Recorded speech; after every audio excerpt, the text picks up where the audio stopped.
people have gotten educated and are talking in all these different smart ways about how you can do nervous system regulation works, but then get lost in how to do it. Absolutely. And so many of them, I think, get this underlying message that you need to be doing 47 things and following an hour and a half regimen every morning in order to have your nervous system be calm. And I love getting to tell people that that is just not the case. Hey, friends, if you've been trying to regulate your nervous system in all the ways that people say that you should be doing it and nothing seems to work, you are definitely not alone. For so many people, it becomes just another thing that we're supposed to get right. And when it doesn't help and it doesn't seem to be working, we start wondering, like, what's wrong with me? Or why isn't this working? Am I doing it wrong? If this is your first time here, I'm Raylan Nagel, and the conversations you will find here are a little bit different because we explore all recovery paths with honesty and curiosity. If something helps people get better, we talk about it so that we can grow together as a community that is actually getting somewhere. And I am so excited to welcome back Nate Singer back to the channel, joining us again from Sayulita, Mexico. Years ago, his body collapsed in a way that no one could explain. It was intense, but thankfully, he eventually found a path to full recovery in the last place that he expected. And if you've heard his story before, you already know that Nate brings clarity and compassion and humility and absolutely zero fluff. Today, we're digging into a question so many of you have asked. Why do people get stuck even when they're doing everything right?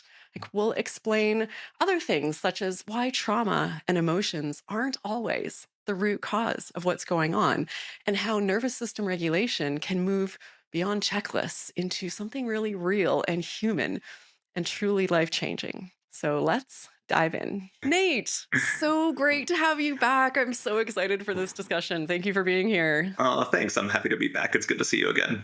Yeah. So, for people who missed the first time you were on the channel, and we'll make sure to link Mhm. that at the end of this one for people to check out because that was a great one. But can you give us just, if it's possible, a quick recap of what brought you to where you are now? Why you're interested in this work, why Yeah. you do what you do. Yeah. So when I was in my mid 20s, I got sick with one of the classic mystery illnesses, and it, you know, completely upended my life as it does for so many of us.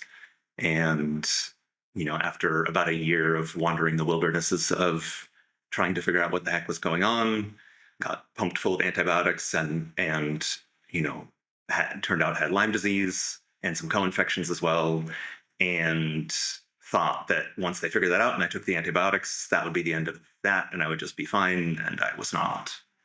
I, had another 6 or 7 years of intermittent but like pretty severe fatigue and pain and all kinds of crazy neurological stuff. I once got deja vu for 24 hours consecutively, which was one of the stranger experiences. And I always enjoyed deja vu up until then, but when you have it for 24 hours, you realize that you can't like feed yourself or drive or literally do anything at all. Yeah, so lots of things that didn't really seem to make any sense. And then this was, quite a while ago, almost 20 years ago now that I first got sick. And so this was a bit of the dark ages compared to now Yeah. and the information that we have. And so I tried everything under the sun, from the most hardcore of Western medicine to the most wild of other alternative treatments, and found the right path for me that led me back to where I am now, which is, I played sports for 3 hours this morning and I'm excited to go play some more sports tonight. So like, pretty bouncy and feeling good. And yeah, I think reflecting back that now for my full-time work, just helping people in a few different ways with nervous system regulation work. And the reason I do that is because that was the common thread through all of the things that helped me the most. Yeah. It is And absolutely incredible how many people go through, like hundreds of millions of people are going through these intense health yeah, journeys with yeah, doctors that don't know what to do. And we're all just sort of left to figure our way out of this. yeah, yeah. I feel really optimistic about this stuff these days. in part because I talk to a lot of doctors. Um, the retreat center where I work, a lot of doctors come through, and I just end up speaking to a lot of them, and things are really changing. And, I spend a few hours a week reading new clinical trials and studies, and the growing body of scientific evidence that is put through traditional medical channels that demonstrates that, like, in various ways, that in so many fashions, the nervous system is really at the core of this stuff. And the weight of the evidence has become overwhelming, I think, at this point. And Mhm. so, our the infrastructure of our healthcare is not really built to handle it at this point, but people know that this is the right way to do things, in a lot of ways. And so Yeah, it feels like I kind of like lucked into being coming along at the right time to learn the right stuff. yeah, yes. There's no good time that you want to face a condition like this. Or Yeah. let me rephrase that. No one wants to at any point in time face a condition like Yeah. this, but if you're going to have to face it, now is Yeah. the time. And when people used to, over the past years, come on and they talk about things like nervous system regulation or meditation, and I would get so nervous because I'm like, oh, there's really sick people watching and they're not Yeah. going to respond well because this does not sound Mhm. legit. But now I'm interviewing doctor after doctor after Yeah. doctor who's coming on, citing the research, saying Yeah. how effective it is in their practice. I interviewed one doctor who said about 40% of his patients, like in the kindest way, he kind of said, like, I kind of dreaded treating them because I had no Yeah. information for them. And he's like, now they're my absolute favorite patients because now Yeah. I have this 40% that I can help. So Yeah. it's great because it's been a challenging thing, mindset shift for a lot of us, I think, to think Yeah. about healing this way. And especially when you don't see doctors saying it or hear it backed by the research. Oops. But yeah, these days yeah. Yeah. Yeah. And yeah, since I was on last time, you've kind of gone through a list of the heavy hitters, which is really cool, to see. And some, people like Ashok Gupta and Howard Schubiner, and um, a lot of people who have really been on Yeah. the cutting edge of this stuff for a long time.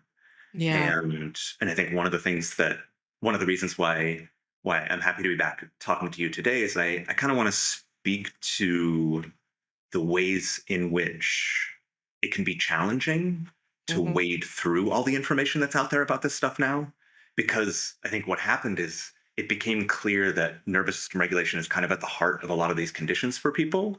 And Yeah. so tons of people have gotten educated and are talking in all these different smart ways about how you can do nervous system regulation work. And I think a lot of people are convinced by the idea that that's the case, but then get lost in how to do it Absolutely. and overwhelmed because like I get to see a lot of people who come to the retreat center where I do a lot of my work who who show up, and there'll be a group of 15 to 20 people, and all of them are there because they believe that nervous system regulation work is going to help Mhm. them with their conditions. And a lot of those people have chronic health conditions. Some of them, it's more just like burnout and just feeling like they can't get out of bed in the morning.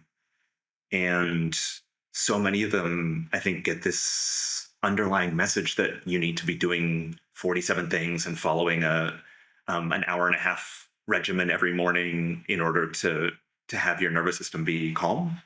Yeah. And I love getting to tell people that that is just not the case. You have to unpack every trauma that you've had since the womb, Yeah. or maybe even Mhm. your grandmother and her great grandmothers, and otherwise you're never Yeah. going to be well. And yeah, it can be quite Yeah. overwhelming. It's Yeah. a lot. So, Yeah. like the emotional piece is an interesting one, and I think it's one that people interpret differently. And we talk a lot about repressed Mhm. emotions and working through Yeah. trauma. So, from your understanding, your experience, and your research, how does that play in? Is that a part of everyone's journey? What is the Yeah. relationship there between all of that? Yeah. So I don't think that's part of everybody's journey, but I think it's a vital part of a lot of people's journey. And I think maybe some specific examples might be really helpful in this case. Like I was working with somebody who had fibromyalgia, for example, and had it since she was 8 years old. Um, and it's a long time, she's in her 30s. Wow.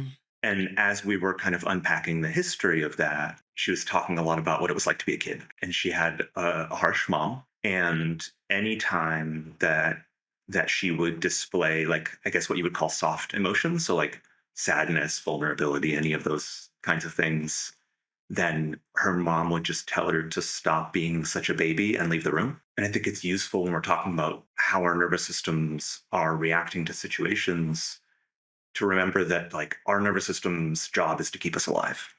Like that's number one on the list, and everything else is like totally secondary.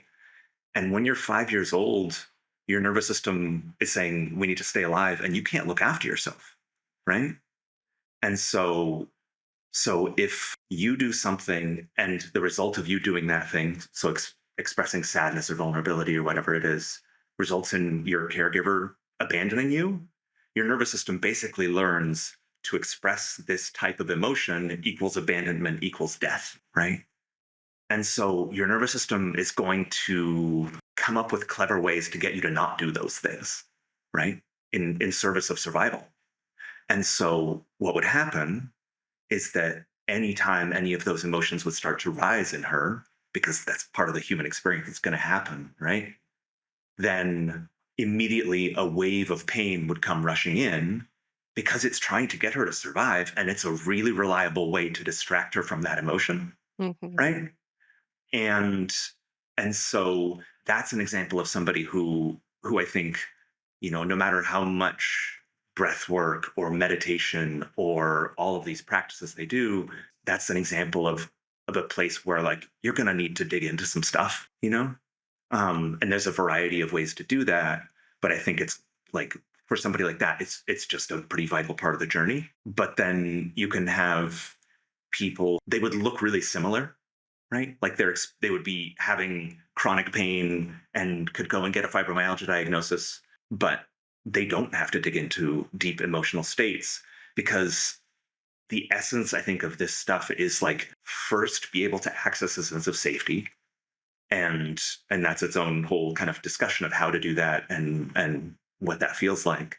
But then once you can access that sense of safety, then you can really catalog like what in my environment is my nervous system reacting to in a protective way. Yeah. Yeah, I think that's a really important distinction and where it can get confusing for people and why it's good Mhm. to hear from so many different people and hear their perspective and their experience. Cause I think at this point, everybody's right and little bit nobody's right. Like we're still all figuring Yeah, this out. So, you totally. might hear someone like, yes, that clicks. Like I know Alan Gordon from the Mhm. pain reprocessing therapy has a very Yeah.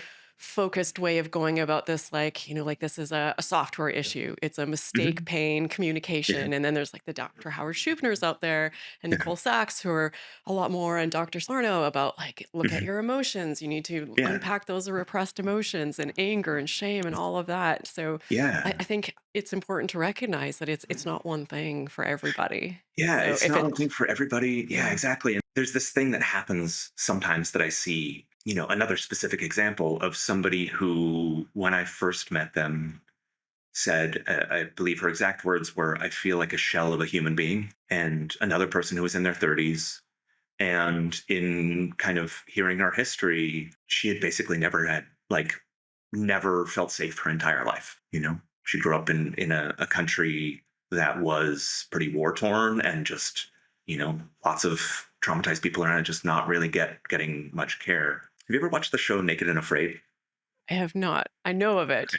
it. Right. So it's I feel this like the this title sort of sums it up. the title sums it up. And there's this thing, Yeah. there's this thing. I realize we're taking a scenic route, but there's this thing that happens in this show, which I think as a student of human nature is just incredibly fascinating. Where so they take two people naked and drop them like with very little minimal supplies in incredibly inhospitable environments. And very often what happens is they'll spend the first like 7 or 8 days and they will be working hard to build themselves a shelter, and they're not sleeping much because they're getting bitten by bugs, and they don't eat any food for like 7 or 8 days. They're trying to catch food and it's not Oh. working. And you see these people, they're starving. And so they like get this glazed over look in their eye. They've lost like 15 pounds. They're like really struggling. And then they'll catch like a little fish and they'll share a little fish, and it'll be like 100 calories, and they will turn into like their eyes will light up and their whole being changes.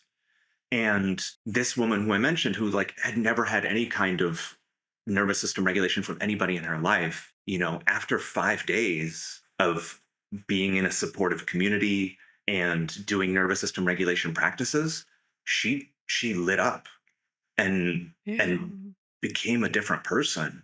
And then like a month later sent me a photo of she had walked the entire Camino de Santiago in Spain.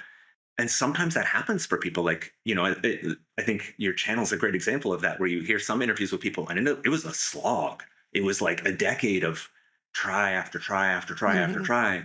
And then some people, you know, they do some basic nervous system regulation practices for a little amount of time and they're off like a rocket ship. Yeah. Yeah. And I think that depends on a lot of things. How far is this wiring going back to when you were 5 years old? What are you working with? Or is this something more recent? And I hear alarming stats that vary, but they're always consistently high about what percentage of people, at least in the US, are in mostly a chronic state of fight or flight, and it's Mhm. 70% and higher. Yeah. So, we have it's a mistake pain, it's trauma based, it's emotion based, it's nervous system Yeah. regulation. But when you have 70% of people that are in a dysregulated state, Yeah. and for many people, it can just be a product of the world that we live in, and that we were not Mhm. designed to have threat assessment systems to figure out Reddit and Amen. traffic and the news and the way we Yeah. live in isolation and in these digital, prisons we put ourselves in with no Yeah. human connection. So there's just so many factors. Because I think even you were talking about getting connected with people was a piece Yeah. of your nervous system regulating and feeling okay.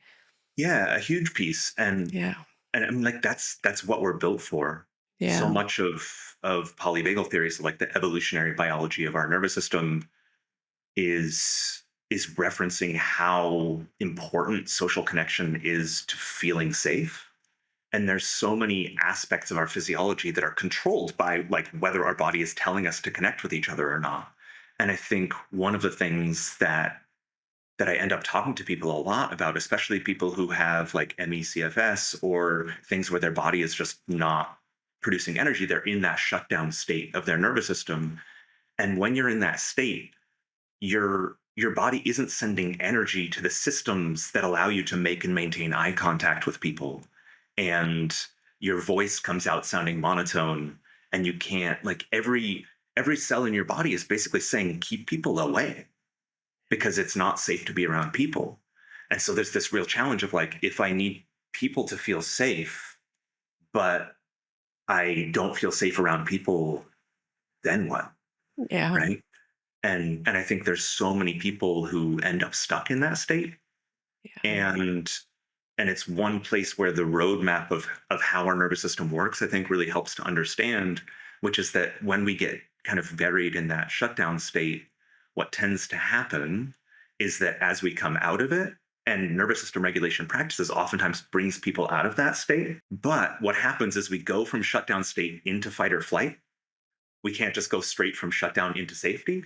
Right. And so when we go from shutdown into fight or flight, one of the things that happens is that all the emotional states that occur when we're in fight or flight tend to pop up. So anxiety, anger, irritation, frustration, these are all pretty common to fight or flight. So it can kind of give you the illusion that you're not making progress. So, Yeah. like if you're watching, say you're watching one of your interviews and somebody who is like just found your channel and they're haven't gotten out of bed for a month and like I need to do some regulation, nervous system regulation, and then they do it and afterwards they're like now all I do is feel angry. Then oftentimes they shut that. They're like, poof, stuff that back down and end up back down and shut down. But understanding that that's a natural part of the process, and so actually like being able to get rid of some of that. Your body is generating energy again, and you need to discharge that energy to get to safety. That understanding what that map looks like helps Yeah. so much for people to be able to follow it and not get discouraged because it can be discouraging to like think that you're doing the right stuff and get bad results. Yeah. Understanding the different ways that that can look, I think, goes a long way. Yeah. And I think that's where a lot of people also experience that tired but wired feeling, which can be really Mhm. confusing. It's just your Absolutely. nervous system's in a state. I remember hearing or Yeah. reading somewhere about a bird that flew into a window and it, came to the ground. The person thought that the bird, had not survived the crash. Yeah. But after a while, it sort of woke up and then it just sat there and vibrated for a while, Hmm. just on the Yeah. ground, just vibrated, and then it stood up. It was okay, and it flew off. So I Yeah. think it's just a good visualization of like your nervous system goes through a state of sh- Yeah. Yeah. discharging and Exactly. transitioning Yeah. through those stages. Yeah. Yeah. Yeah. Exactly. And that Yeah. was yeah, like that inducing that state of vibration is one of my, like, for me, was like one of the cornerstone things that, like, Yeah. tension release exercises, it's called, and that was like a crucial one for me. um I think because it like brought my body back to life in some way Yeah. after going through this extreme state of shutdown that I had been in. Yeah, and I think this loops back really nicely to the that emotion piece that we were talking about, which is that we're not built to process difficult emotions when we're in one of those defensive or protective states. Hmm. So, like, you hear and read stories about this all the time, like, soldiers who get shot and don't realize it Yeah. until like the battle's over, or, there's countless examples that you can find. And so, another thing that tends to happen when people start doing nervous system regulation work, especially if they've been in a chronic state of fight or flight or shutdown, is that they do the right stuff to feel safe in their nervous system again. And then all of a sudden, all these difficult emotions start popping up, Yeah. right? Like, if you think about our evolutionary history, if you're, you know, so much of that evolutionary history was, hunter gatherer times and that kind of thing. And if you're out hunting with all of the people who live in your little tribe, and you're like hunting in who knows what, an elephant, and one of your friends gets trampled by an elephant, processing that, the difficulty of that while you are out still hunting, is not going to lead to your survival, Yeah. right? You want to wait until you get back with the support of your community, and you get back to safety, and then you can deal with the horror of that moment. And so Yeah. that's something that tends to happen, and you see so many different modalities that people work with this stuff. It can happen. It's where that concept of like titration or pendulation or any number of long word. I don't know why they couldn't pick a short word for that concept, but this idea of like not, like, you can get flooded by that stuff and it can be Yeah. disorienting. Yeah, but that's a Yeah. good point that emotional suppression is an adaptive tool. We Mhm, have that exactly. ability for a reason. It's just when we Yeah. keep pushing things down and never, ever, ever deal with that friend that got Uh-huh. trampled, and then each new Yeah. one just keeps, then the alarm bells start going off because you're carrying around Exactly. so much and your nervous system is like, whoa, like Yeah. we're going to have some sort of breakdown here. But Yeah, yeah, yeah, exactly. And I think that's, yeah. really, that's where I think so much of the way people can approach this stuff can be useful, because it might be like, when our nervous system is looking for threats, it's looking for external threats, so in our environment, but also internal threats. So Hmm. what's happening internally, and then also social threats. And so, like, if you're a person who gets CFS, it's very, very often the result of kind of a cascade of really stressful things happening at the same time. Oftentimes that's an Yeah. infection, but sometimes it could be something like, having a loved one pass away, or, like, already being in chronic overdrive and then having a few things happen and you kind of crash and burn after that. And so, unraveling that process, like being able to look in all three of those different categories and say, like, okay, what is my nervous system responding to defensively? Right. Like, I worked with another woman where, once she was able to get into a state of safety and know what that felt like, and then the contrast, makes it apparent what's bringing you into fight or flight, or when you're going into fight or flight. And she realized all of a sudden, she's like, I go into an extreme state of fight or flight every time I go into a grocery store. I think a lot of us do.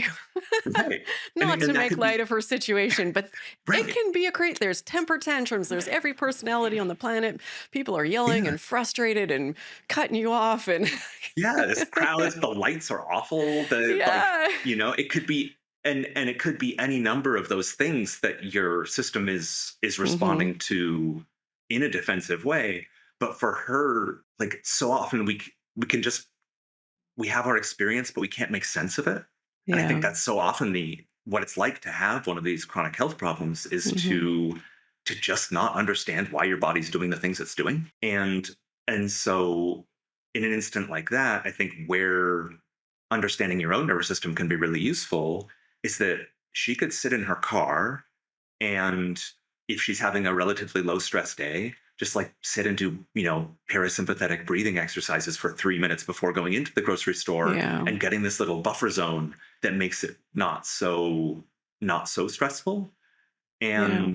And then also, if she's already having a day where she's, through no fault of her own, finding herself in fight or flight, just like go home and spend the extra few bucks if you Yeah. can to have your groceries delivered, Yeah. because you're just like like so much of this stuff is kind of about like sending an olive branch to your own nervous system. Yeah. Yeah, Mhm. it's interesting. It just brought me back to my 20s before I knew about any of this, before I had CFS, but I always used to joke, but not joke, that before I went to Walmart, I had to make sure I had had a good night's sleep. I Mhm. recently had a meal. I was having a good day. Like, because it's Yeah. crazy, but we make light of it. But some of these things can be just really intense on our nervous system when you're dealing with so many people and so much commotion. And I think a lot Yeah. of I'm coming to appreciate the skill building in nervous system regulation happens in the Mhm. even much smaller moments than that. It's just you're at a small place and there's one person who's being a little bit annoying, moving a little bit too slowly, and just like, okay, here's my practice moment. This is where I put in the Yeah. reps. How do I Mhm. rev down or down regulate that nervous system a little bit in this little situation? Because you wouldn't throw someone into shark infested waters and say learn to swim. Like, you're going to Right. practice. And I think people think we have to wait for these big moments and then we pull out our big nervous system regulation tools so that we can get it Mhm. right. But it's all about all those little moments where you really learn the bulk of knowing your body, having those tools, and just staying in a good Yeah. place. Amen. Yeah, I think Yeah. I think that's such a like so beautifully put, that these are skills that can be practiced. Yeah. A few times a year with a lovely colleague of mine who also recovered from autoimmune problems, we run a course where we kind of do like build a nervous system toolkit and then use it for specifically for help with boundaries for people who struggle with that. Oh, I love it. And yeah, it's great. It's like it's super rewarding to watch the way people's lives change after they do this stuff. Yeah.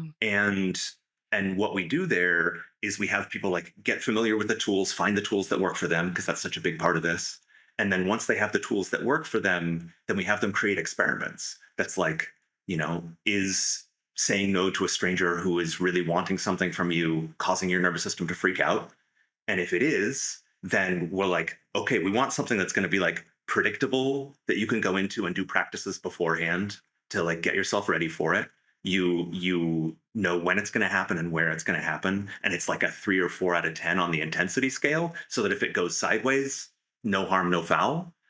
And people like practice this, and your nervous system learns that the thing it thought was so dangerous actually isn't so dangerous. And then that skill translates so well to bigger moments, Yeah. like we need practice this stuff. Yeah. And so I'd love to talk a bit about, because I know a lot of the people that watch this channel, listen to this podcast, obviously are watching or listening because, like, okay, I kind of get it, but I still feel a bit stuck. Mhm. Some pieces are missing. So, in your experience, that your work with people, your research, what are some of the pitfalls that people come across, or what are some of the things that can make people feel like they're stuck and not progressing on their journey? Yeah. So we touched on a couple that I think are really common, like the emotional piece of like expecting to feel much better and actually making progress in terms of the big roadmap, but it feeling worse for a minute. Yeah. Um, right. That's a big one. But I think another huge one that I'm seeing actually increasingly is people just trying to do too much, like too many things. And I think it's hard because what this requires is learning to listen to your body. Yeah. And that's a thing people both kind of societally have been trained out of in a lot of ways.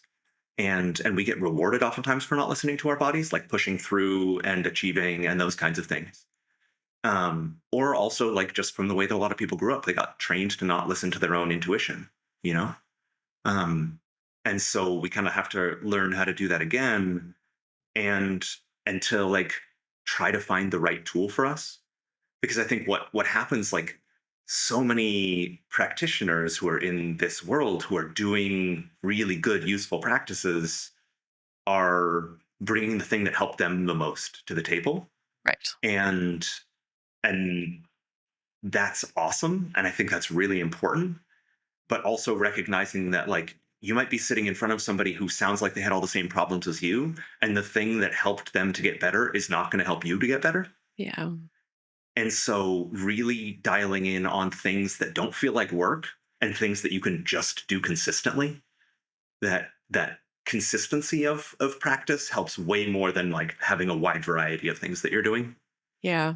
That's such a good point. And I do talk about this. It's just everyone's got their own viewpoint, and it is, Mhm. how they understand the world, what worked for them. And we can get into a problematic area there. The expression, when the only tool you have is a hammer, everything looks like a nail. So that person Yeah. can just keep explaining, well, just keep doing the tool, keep doing the thing, keep at it, Yeah. when that might not actually be your thing.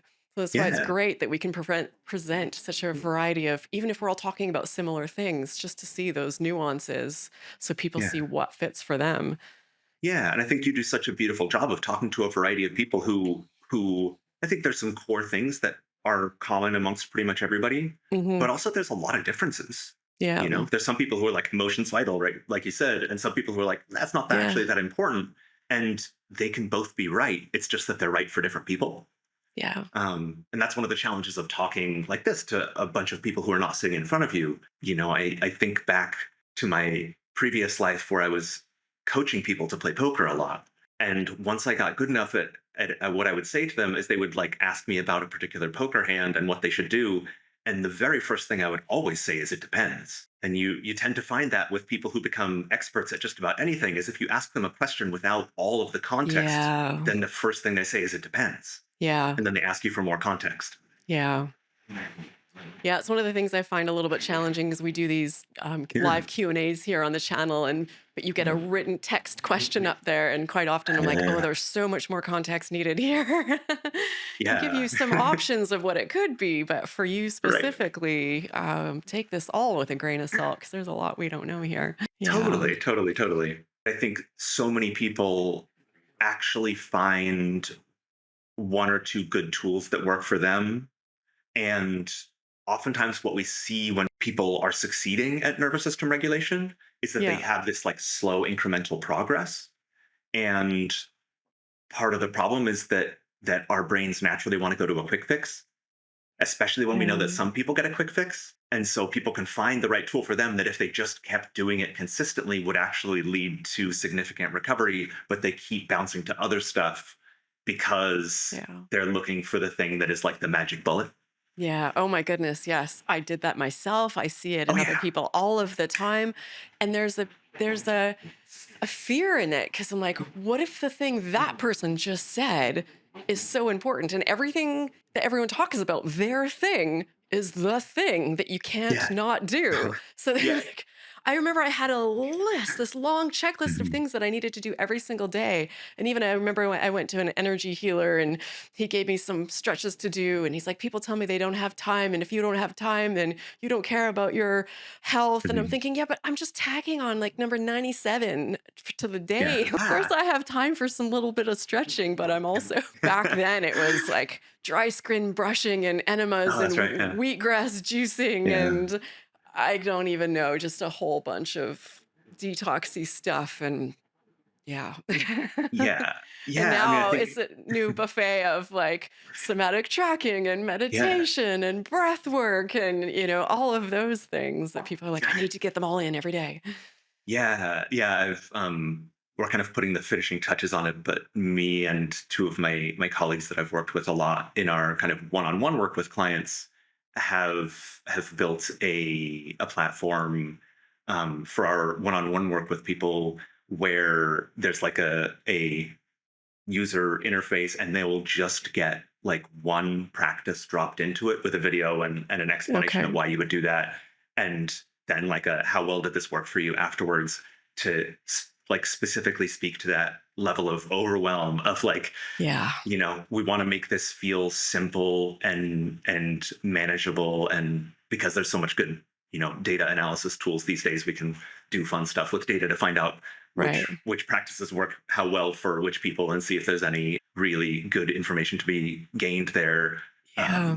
over time. But I think just not being overwhelmed by this stuff, because it can be Yeah. this endless like carrot and the stick that people run around trying to chase. But the people I see who make the most progress with this stuff most of the time are, really picking two or three things that they really like and feel natural. And Yeah. that might be tapping, it might be meditation, it might be breath work, it might be yoga, it Yeah. might be any number of these things. And just like find the one that feels good to you and keep doing it. Yes. That's the And magic there. Feels good that's to the, you. If it feels like a yeah. chore, if it's hard work, if it's on your to-do list, if it's causing you stress, it's not your tool. Yeah. Yeah. And then Yeah. like have the right tool for the job. There's some of these tools that work well, Yeah. I think, for overall like calming your nervous system in a like broad spectrum. My baseline is lower, but then Right. also tools that you're like, oh, I'm about to go into a really stressful moment and I have 2 minutes.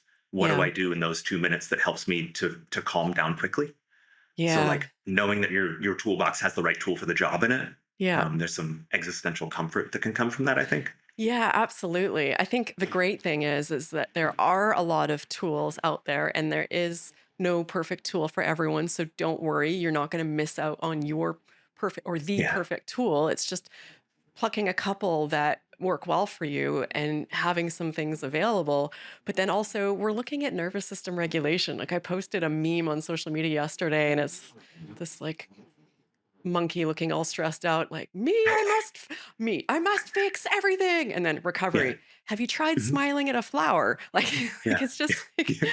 we're just trying to, send messages of safety and have tools to keep ourselves in that space. So it's, Yeah, yeah. absolutely. One of the things that like a tool that works incredibly well for me that I think is so simple and sounds like if you had cut out this sentence I'm about to say and sent it to me 15 years ago, I would have laughed you out of the room. Yeah. Um, but I keep a little bottle of pine essential oil in my car because like I grew up in the woods and the smell of pine just calms my whole body down right away.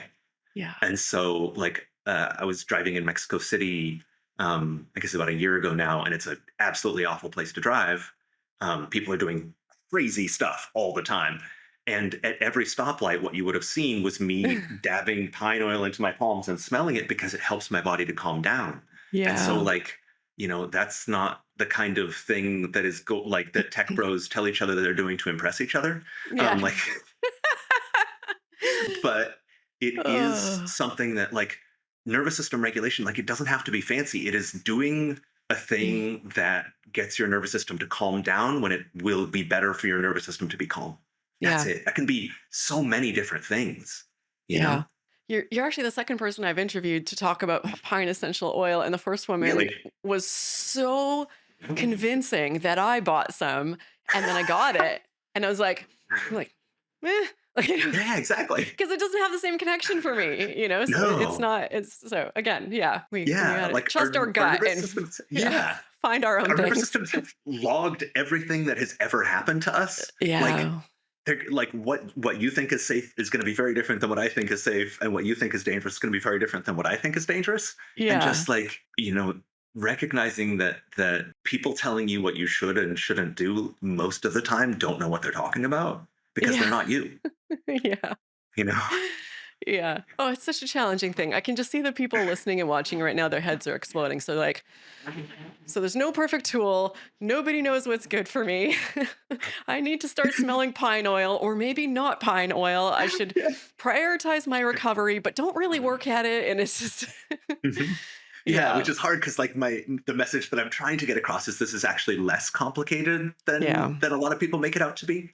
Yeah. um, but that the fundamental skill of learning how to listen to yourself again Yeah. is so absolutely vital, and that can be a real challenge when oftentimes you start listening to yourself again and the first thing you hear is, hey, it sucks in here. Yeah. So many of us are living lives that feel out of alignment with what we really want to be doing, Hmm. or we're in a situation with people, whether that's a spouse or a family or something like that, where, or even, this is a super common one that I see, where people have shitty bosses, and every day they get in the car to go to work, and their nervous system starts freaking out because Yeah. their nervous system is saying, stay away from that person. They're not Yeah. safe. Yeah. And yet we can't listen to what our nervous system is telling us, because we feel obligated to go to our place of work, where, like, of course we're not going to be good at listening to ourselves if we're forced into not doing it for our own survival. Yeah.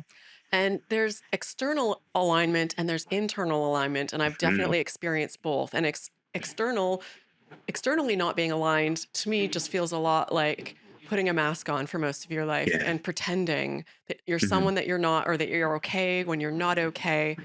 But I remember days before my CFS started, and I had one of those cases where it was like overnight, just Yeah. boom.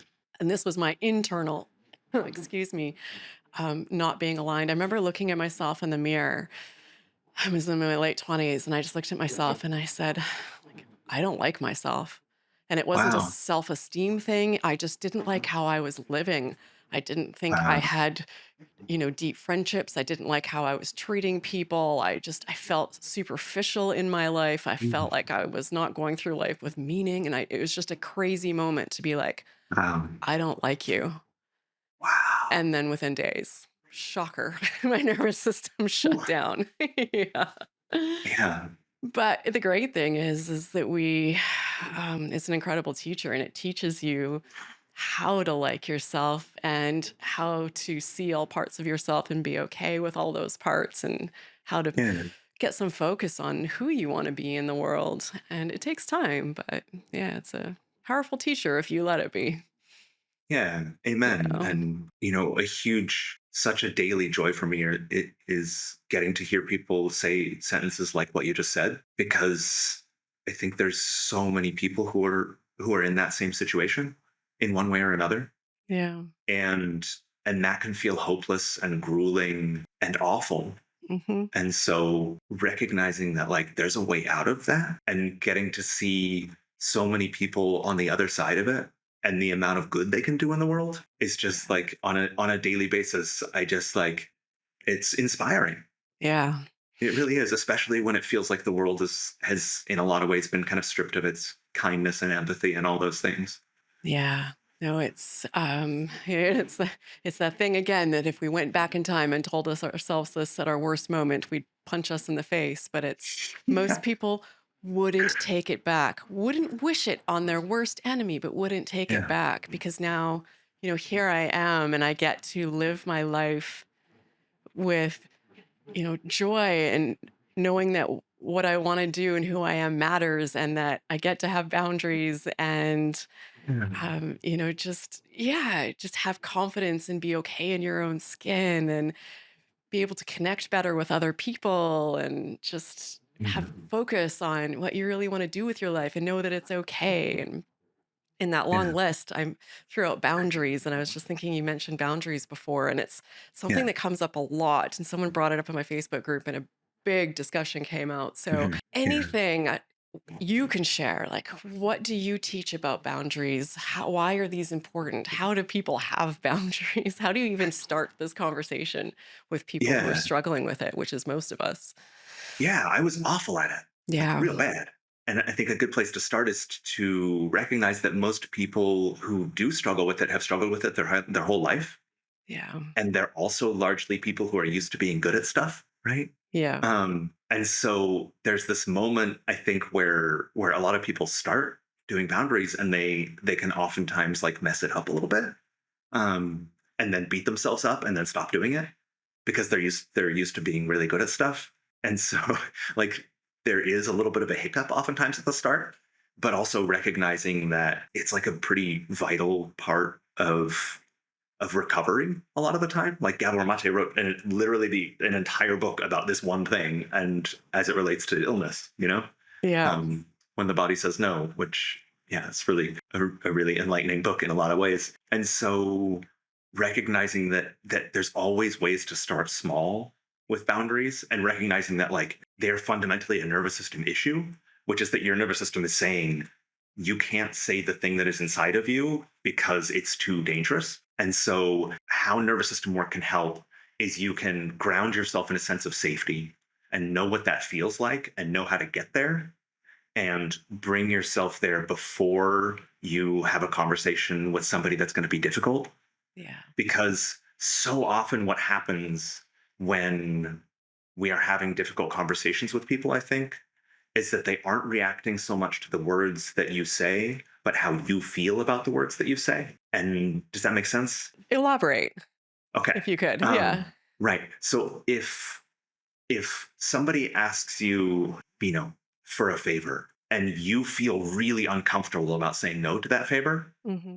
their nervous system is reacting to your nervous system because that's always what's happening, right? And so if your nervous system freaks out, their nervous system kind of freaks out too, and it spirals. Whereas if somebody asks you for a favor and you're like, "Oh no, sorry, I can't," and you feel totally calm saying that, they Yeah. oftentimes receive it totally differently, Right. right? I So see. Yes. so the key so often is learning to feel comfortable in yourself and value how you feel enough. Um, boundaries, sometimes it's easier, shallower work that you can do, but sometimes it goes to really deep things. Like a lot of people discover that they, in some way, don't think that they are worthy of getting the thing that they want. Yeah. You know, it can be Yeah. really deep work for some people. And so once that sense of stillness and clarity about what it is that you actually want can come through in your words and in the way that you express them, so you can express them from a place of confidence and stillness and calmness, Yeah. then it tends to just make those conversations, like, I've been shocked at how many difficult conversations I've had to have that have just gone incredibly smoothly, Yeah. you know Yeah. um there was a I should probably look at who said it, but I remember talking to somebody and they used this beautiful phrase that I think about a lot, which is they said the goal of this work is to be able to object without contraction, meaning like Mm. when our nervous system goes into fight or flight, we contract. That's what, like, the reason our jaw tightens up, like I'm sitting here, I'm chatting to you, I'm super relaxed. I think my environment is safe. If someone just like snuck up on me and punched me in the jaw, right? My jaw could break really easily. I could get a concussion. And so when we're in fight or flight, because we think our environment is dangerous, our jaw muscles lock because now I'm hitting myself and not much happens. Right? The same way that your Mm. abdominal muscles contract to provide a shield for your vital organs. And so much of our fight or flight physiology is about contraction. Oh. And so when you can object to what somebody is saying or how somebody is acting, but without having your body contract, then that feels like we have so much more agency in a Yeah. situation like that. Yeah. Yeah, and I find it's another thing that it comes with practice. The more you do it, the easier it gets Exactly. to do it. And I even Yeah. just think I love how you explain boundaries in terms of just speaking up, because I think we think of boundaries a lot as saying like, I won't meet with anyone past 3 o'clock in the day because that's my time zone, or whatever it is, or like I'm Yeah. like physical boundaries are very large things, but it really is just Yeah. speaking your truth in the moment. And years ago, the scariest thing in the world for me was speaking my truth in the moment. I would have been beat up by a crowd Yeah. before I would speak up for myself because that was Mhm. less scary. But then as Yeah. time goes on and you realize what it's like to carry all that with you, because it stays with Yeah. you every time you don't speak up and speak your truth and set a boundary. I found I've gotten to a place now it's way more uncomfortable for me to not speak up and speak my Mhm. truth than it is Yeah. to sit and take it. And initially it's a bit scary and it's a skill you learn, Totally. but then, once you get through it, you get to that place, I think where you're saying without contracting, without. Yeah. Yeah. How did you get good at it? I think it was just a line that I finally reached where I'd let too many people treat me poorly. And I was Yeah. carrying around a lot of regret, and it stayed with me Uh, and ruminating thoughts of how I wished I would have handled all these situations differently. And I had a bunch in succession. So I think that helped. So it was like, okay, never again. moving forward, I speak up. And the first time I'm like, "Ooh, I can't believe I'm doing this." But then you do it and it goes okay and you feel better Yeah. about yourself and it's just more in line with who you are and it's a boundary and it's a really great feeling to know that you've got your own back, you know? Yeah. Yeah. Yeah. Yeah. Yeah. And I think that's a perfect, like, it's funny because I think people think of brain retraining as this very specific thing, but what Yeah. you just described is brain retraining. Yeah. Right? There's you have a neural network in your brain that says, like, if I speak up, I'm gonna die, basically. Mhm. And then you overcome that in a moment and, like, you get so tired of it or whatever it happens to be that lets you speak up. And so you speak up and your nervous system is like, oh no, we're gonna die, and then it goes fine. Yeah. And, Yeah. like, that is brain retraining. Like, there are new neural pathways that get built in that moment that are Oh, like, oh, actually, maybe this is not as bad as we thought, you know? yeah. Oh, yeah. I'm quoting on my Instagram things, but I did another one like, "Oh, what? Watching the birds counts as brain retraining now?" Like, Yeah, okay, I can yeah, do yeah, that. exactly. But it really is. Every Yeah, second of totally. the day, our brain is changing. You and I are different people than we were when we started this conversation. Like, Yeah, it's happening all the time. It's just how passive or active the process is. Like, are you like yeah, up a bag in the wind, just being taken wherever everything else decides you go, or are you taking moments to take charge of it and shape yeah, it? yeah, Yeah. yeah. And yeah, and I think that, like, so much of this that I think it sounds less impressive to talk about it in this way Oh, it to people. absolutely And does. so there's a Yeah. lot of and so there's a Yeah. lot of people, like, there's an incentive for people to make this sound more complicated than that. Oh, yeah, for sure. As soon as I Um, mentioned the birds, we lost half our viewers. Like, for those of you that are still here, thanks for sticking through the birds. So I know that you do a lot of things to help people, some locally, some globally. So for people who are mhm, watching and are listening, they're like, Nate, yeah, I like what you're mhm. saying. I'd like to learn more from you, or like what do you have available for people? Yeah. So I have the course that I mentioned, which is called Resilient, which is a word that I think we called it that, and now it's everywhere. So that word is everywhere. So oops. Um, and that runs a few times a year, and that's like a small group that's online. We cap it at 12 people, and it's two teachers, so there's a lot of space. And if difficult stuff comes up, one of us can hop out and be with people. So um, that's something that I love. And then I lead retreats at a retreat center here in Mexico called Mm. Repressing Health. That is like a very scientific approach to nervous system regulation. So people come for 5, 10, or 21 days, and they have typically 4 retreats a month. So that's happening all the time. Um, yeah, and it's like a lovely program who also was founded by somebody who came to nervous system regulation work the same way that we did, through struggles with chronic health conditions, and then um, because she's a badass, built an entire retreat center to help people with the same thing. And then for my one-on-one work, we're nearly done now, so it should be done by the time this interview posts. But yeah, created that platform that I mentioned for my one-on-one work, called Chronic Conditions Clinic, and that's the goal of that is to really simplify this for people. And there'll be an option for one-on-one work, which obviously costs money. Sadly, we have to charge money for these kinds of things. But is also going to have a free section for people who can go on and get some, like, a lot of what I've talked about today, and some basic practices. Because I think, like, being blunt about the fact that a lot of people have kind of had their lives ruined by these conditions and don't have money to spend Yeah. on treatment one on one. And I my heart goes out to those people, so I absolutely want to have some way to reach those people. And so we'll have live Q&As on there, similar to what you're doing, and some free information from people, and that kind of thing. So I've kind of got three. This makes me sound like I work all the time, which is absolutely not true. Yeah, I heard about your 3 hours of sports this morning and then more Yeah, yeah, later. yeah. So Like, that's this built into my every Friday morning. I have, like, my entire first half of Friday is blocked out for I'm going fishing. So, like, I'm not, but I feel like each one of those things that I do informs the other. And I still have so much to learn about this stuff, like, Yeah. as everybody does. But doing one-on-one work helps me to learn how to manage big groups and medium groups, and all of these kinds of things. And I love so much trying to create a community space for people with these kinds of conditions because oftentimes we end up super isolated. And being with other people who you feel safe around is incredible medicine. Yeah, it's absolutely incredible.